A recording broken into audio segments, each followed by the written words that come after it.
आज इस सालाना प्रोग्राम में जो 20वां सालाना प्रोग्राम है,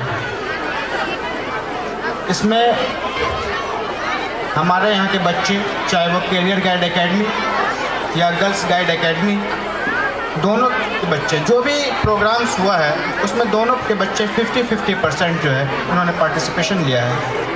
जिनकी टैलेंट सामने आई है उनको चांस मिला है।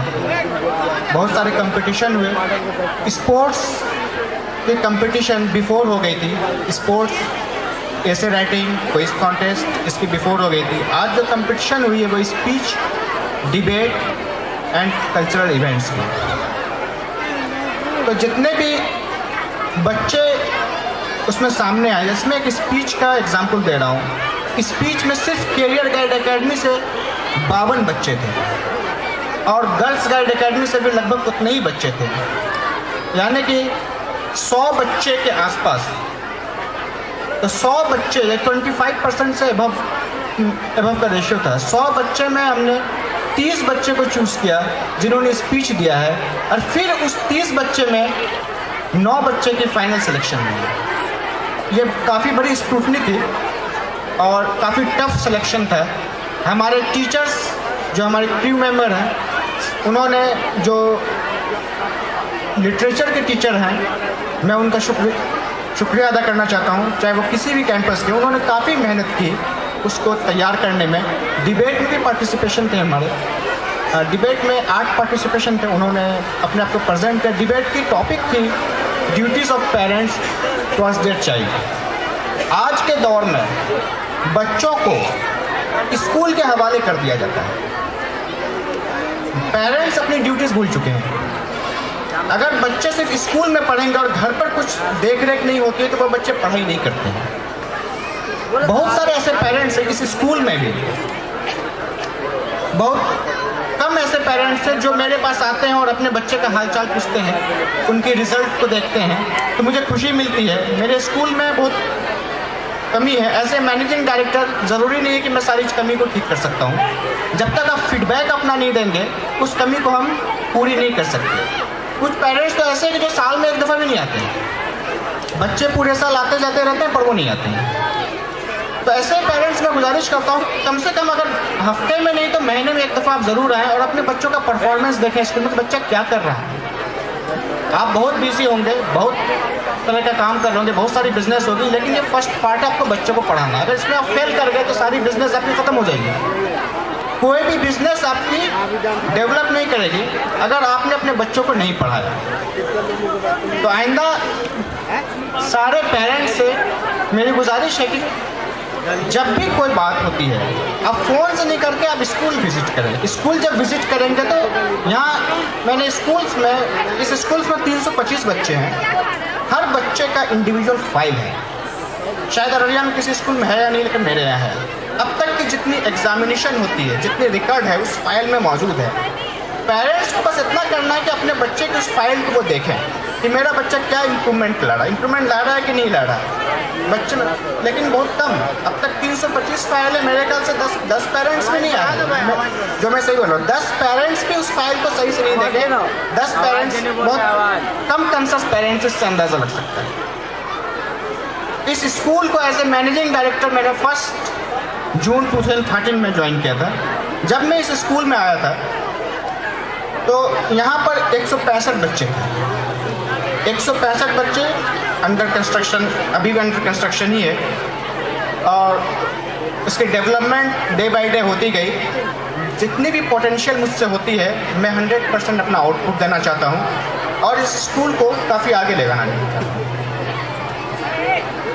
2013 के बाद नेक्स्ट सेशन में एडमिशन हुई, नंबर ऑफ स्टूडेंट्स बढ़े, हमें अचीवमेंट्स भी मिली, अच्छी अचीवमेंट्स मिली। 2014 में मैंने AMU की प्रिपरेशन कराई थी, जिसमें 17 बच्चों को मैंने प्रिपरेशन कराई थी। 17 में 14 बच्चे का रिटेन हुआ था फॉर द 9th क्लास, और 14 बच्चे में 7 बच्चे का सिलेक्शन हुआ अलीगढ़ में। बाकी 7 बच्चे अभी इसी कैरियर गाइड एकेडमी में पढ़ रहे हैं। क्लास 9 की प्रिपरेशन मैं कराता हूँ। तो ये मेरी फर्स्ट अचीवमेंट थी अररिया के लिए। इससे पहले मेरे पास कोई अचीवमेंट नहीं थी। उसके बाद अचीवमेंट की लाइन उस साल से इस साल तक बढ़ती चली गई। हमारे बच्चे स्टेट लेवल पहुँचे, हमारे बच्चे नेशनल लेवल पहुँचे। इससे पहले भी हमारे LIC के मेंबर यहाँ बैठे हुए जिन्होंने प्रोग्राम कराया था, मैंने सारी अचीवमेंट बताई थी। अभी फिर मैं उस अचीवमेंट को बताना चाहता हूँ। 2015-16 में quiz contest SIO Islamic students organisation जो उन्होंने करवाया था डिस्ट्रिक्ट लेवल की क्विज कॉन्टेस्ट। हमारे यहाँ के बच्चे सेकेंड पोजीशन आए थे डिस्ट्रिक्ट में। District level quiz contest career guide academy कहते हैं, स्कॉलरशिप प्रोग्राम। बाय ऑनेस्टी मैं बहुत फेयर टेस्ट करवाता हूँ। मैंने डिस्ट्रिक्ट लेवल की टेस्ट कराई। अप्रोक्सीमेटली डिस्ट्रिक्ट लेवल में 85 बच्चे पार्टिसिपेट किए फ्रॉम द डिफरेंट स्कूल। मुझे 7 बच्चों को स्कॉलरशिप देना था। मैंने क्लास 8 की प्रिपरेशन कराई थी। 7 बच्चे में 7 बच्चे मेरे ही स्कूल के आए, 8वां बच्चा एक दूसरे स्कूल का आया। तो मैंने उस बच्चे को फिर मैंने स्कॉलरशिप दिया क्योंकि किसी और स्कूल के बच्चे नहीं आए थे। तो ये क्वेश्चन मार्क मेरे लिए हो गया था अररिया की सोसाइटी में। एक क्वेश्चन मार्क मेरे लिए हो गया था अररिया की सोसाइटी में कि उन्होंने क्विज कॉन्टेस्ट कराया, अपने स्कूल में कराया और अपने बच्चों को स्कॉलरशिप दे दिया। एक ये मैसेज किया मुझे मार्केट में सुनने में आया। जस्ट उसके कुछ दिन बाद प्राइवेट स्कूल एसोसिएशन जो अररिया की है, उन्होंने क्विज कॉन्टेस्ट पूरे डिस्ट्रिक्ट लेवल पे कराया। अप्रोक्सीमेटली 100 स्कूल्स ने पार्टिसिपेट किया। सीनियर ग्रुप्स में 5 प्राइज देनी थी क्विज कॉन्टेस्ट में और हम 5 में से 3 प्राइज पूरे डिस्ट्रिक्ट में दिए। तो जहाँ 7 प्राइज मैंने स्कॉलरशिप पे अपने बच्चों को दिया, तो एक क्वेश्चन मार्क जो मेरे ऊपर था वो क्वेश्चन मार्क मेरा वहाँ से हट गया क्योंकि मैंने वहाँ भी अचीव किया। यहाँ तो 75 बच्चे थे, वहाँ लेकिन 100 स्कूल के बच्चे थे। उसके बाद नवोदय विद्यालय एलुमिनी ने स्टेट लेवल की क्विज कॉन्टेस्ट कराई 9 to 12 क्लास 9 to 12 के लिए, जिसमें हर डिस्ट्रिक्ट से according to the ratio of Navodaya Vidyalaya, अगर एक नवोदय विद्यालय है या कुछ है तो उस हिसाब से एक प्राइवेट स्कूल को चांस मिलना था। तो हर डिस्ट्रिक्ट से 3 स्कूल को लेना था, जिसमें से 2 गवर्नमेंट स्कूल होती, एक नवोदय विद्यालय केंद्रीय विद्यालय और अदर 1 जो है सीट वो प्राइवेट स्कूल्स की थी। तो प्राइवेट स्कूल्स में जो स्थान लिया वो कैरियर गाइड एकेडमी ने लिया डिस्ट्रिक्ट लेवल पर। और फिर career guide academy state level पे गई। स्टेट लेवल की क्विज कॉन्टेस्ट करबनेली में हुई थी। वहाँ हमारी पोजीशन 6th पोजीशन आई पूरे बिहार में, जबकि 11th-12th के सारे बच्चे थे। हमारे 9th के बच्चे, एक मेरे बगल में बैठे हैं मीज़ान और एक आतिफ सरवर, ये लोग 6th पोजीशन अचीव किए स्टेट लेवल पे। नेक्स्ट अचीवमेंट नेशनल ओलंपियाड का, जो हैदराबाद बेस्ड इंस्टीट्यूशन है जो साइंस टैलेंट सर्च अवार्ड कराती है, उन्होंने सबसे पहले डिस्ट्रिक्ट लेवल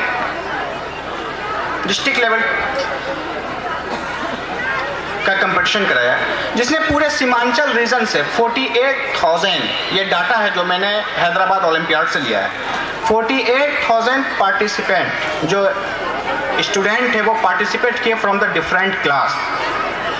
आउट ऑफ 48,000 सिर्फ 17 सिलेक्शन सीमांचल रीजन से हुई है, सिर्फ 17। और उस 17 में 2 बच्चे अररिया डिस्ट्रिक्ट से हैं। एक जैनित public school Batnaha class 3rd का स्टूडेंट, आज उनके पेरेंट्स यहाँ आए हुए थे, और दूसरे मेरे स्कूल का क्लास 9 का मीज़ान, यानी कि अररिया डिस्ट्रिक्ट को रिप्रेजेंट किया स्टेट लेवल पे मीज़ान ने फिर स्टेट लेवल जो 17 के आने के बाद फिर स्टेट लेवल का टेस्ट दिया है। इसमें इसका स्कोर बहुत अच्छा है, जो स्कोर वो सबमिट करते हैं। I think Meezan is going for the national level, the last level of the olympiad. तो हम नेशनल लेवल रिप्रेजेंट करने वाले हैं।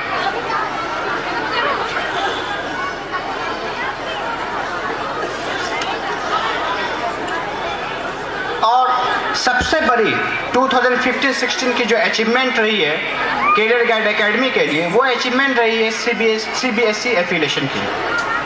हमने लास्ट सेशन 6 अगस्त 2015 में CBSE की एफिलिएशन को प्राप्त किया।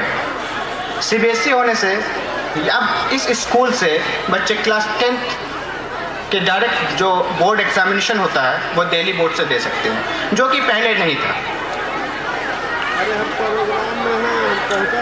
और एज ए मैनेजिंग डायरेक्टर मैं जिस चीज़ को मैनेज करता हूँ, प्लानिंग करता हूँ, ऑर्गेनाइज करता हूँ, कोऑर्डिनेट करता हूँ, कंट्रोलिंग करता हूँ, ये सारी चीज़ है, एक एडमिनिस्ट्रेशन की थीम है, बिना इसके आप कुछ नहीं कर सकते। लेकिन इसमें जब तक आपके मेंबर्स का, आपके टीचर्स का, चाहे वो नॉन टीचिंग स्टाफ ही क्यों नहीं, उनका अगर सहयोग नहीं है तो आप नहीं कर सकते। डायरेक्ट अथॉरिटी से, डायरेक्ट पावर से कोई काम नहीं होती। डाउनवर्ड अथॉरिटी अगर है तो आप काम कर सकते हैं। आज मैं बैठा हुआ हूँ कंप्लीटली, लेकिन मेरा प्रोग्राम चल रहा है। इसकी वजह यह है कि मेरी फेथ है मेरे क्रू मेंबर पर, मेरे टीचर्स पे, मेरे नॉन टीचिंग स्टाफ पे कि मेरा प्रोग्राम अच्छा होगा, इसलिए मैं आज यहाँ बैठा हुआ हूँ। अगर ये यकीन मुझे नहीं होती तो मैं चारों बगल घूम रहा होता। प्रोग्राम को मैनेज करने में एक आदमी का हाथ नहीं होता है, सारे लोग इसको मैनेज करते हैं। और सबसे बड़ी चीज़ है गाइडलाइन। मुझे गाइडलाइन मेरे फादर से मिलती है, मुझे गाइडलाइन मेरे छोटे भाई से भी मिलती है, जो मैं भी सोचता हूँ, क्योंकि सारे लोग गाइडलाइन देते हैं, सोचना सबको है, लेकिन जो बेटर चॉइस है मैं उसको चूज़ करता हूँ। किसी का सुनने में कोई ये नहीं है। अगर वो चीज़ मेरे नज़र में गलत है, अगर सही में गलत है तो मैं उसको नहीं अपनाता, अगर सही है तो मैं उसको अपनाता हूँ। आज इस 20 एनुअल फंक्शन पे मैंने जो चीफ गेस्ट को यहाँ बुलाया है, Mohammad Mudassir Alam, give a big hand for Mohammad Mudassir Alam. ये मेरे कहने पे, एक्चुअली पटना में रहते हैं, आज सुबह ये पटना से आए सिर्फ इस प्रोग्राम में शामिल होने के लिए, और फिर अभी इनकी रवानगी, अभी 9 बजे की बस है, ये फिर बस से रवाना हो जाएंगे पटना। तो काफ़ी दूर से ये सिर्फ इस प्रोग्राम को देखने के लिए आए हैं और अपनी आइडियाज़ शेयर करने के लिए आए हैं। मैंने जितनी बात आपके सामने कही है शायद वो आपको समझ में आ रही होगी, लेकिन मैं इस बीच में मोहम्मद मुदस्सिर आलम को स्टेज पर बुलाना चाहूँगा कि वो अपने 2 शब्द सारे लोगों के सामने बोले। मोहम्मद मुदस्सिर आलम, प्लीज़ कम ऑन गाइस। औज़ुबिल्लाहि मिनश शैतानिर रजीम।